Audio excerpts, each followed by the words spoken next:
The St. Louis Art Museum exhibition, Paintings on Stone, Science and the Sacred, 1530 to 1800, is the first systematic examination of this unique and little-studied artistic practice that could be found across Europe for almost 300 years. The museum's interest in the practice began when it acquired a small oval painting on lapis lazuli in the year 2000. That acquisition led to 15 years of research by Judith Mann, the museum's senior curator for European art to 1800. She now takes us through the exhibition, Paintings on Stone. We're here at the St. Louis Art Museum, and we have opened an exhibition that concerns a practice that started in Rome in the 16th century, where artists used pieces of stone as painting supports. And when we say a support, we mean the surface on which they painted. So before that, they had primarily used panel. Canvas was coming into use, but starting in the 1530s, a rather enterprising artist in Rome developed a method for making paint stick reliably to stone. So at the beginning, artists covered the stone completely because the stone had meaning. It wasn't about a visual property.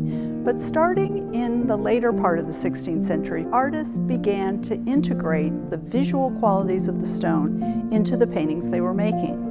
A piece of lapis lazuli that is a blue stone they would use for sky or to make a rich blue robe. They also had types of stones that had various lines in them, and they could make those the lines of water, or they could make them landscapes, or they could make them trees or tree branches. So it became a visual thing to integrate the natural formations and colorations on the stone into the final painted work. I really knew nothing about this until we bought a painting at auction in 2000. This was something suggested to us by a beloved museum patron, and it's a small oval painting on lapis lazuli, one of the richest and most beautiful of the stones that's used. In researching it is when I learned about this practice that started in the 1530s and went through really the 18th century, and it resulted in the exhibition that viewers will see today.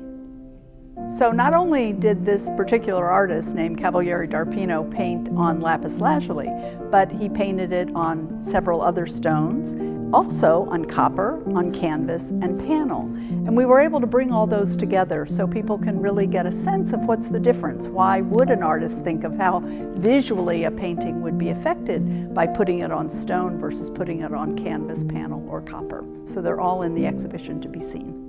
There have been a few exhibitions in the past that featured private collections that had more pieces in them, but they didn't represent as many artists or as many types of stone. So in that way, this is really the fullest and most comprehensive survey of the practice of painting on stone surfaces. When people come to the exhibition, they'll notice that there are a number of works that are in plexiglass wall cases. So they allows them to get actually closer to them than they could normally, so they can appreciate the detail.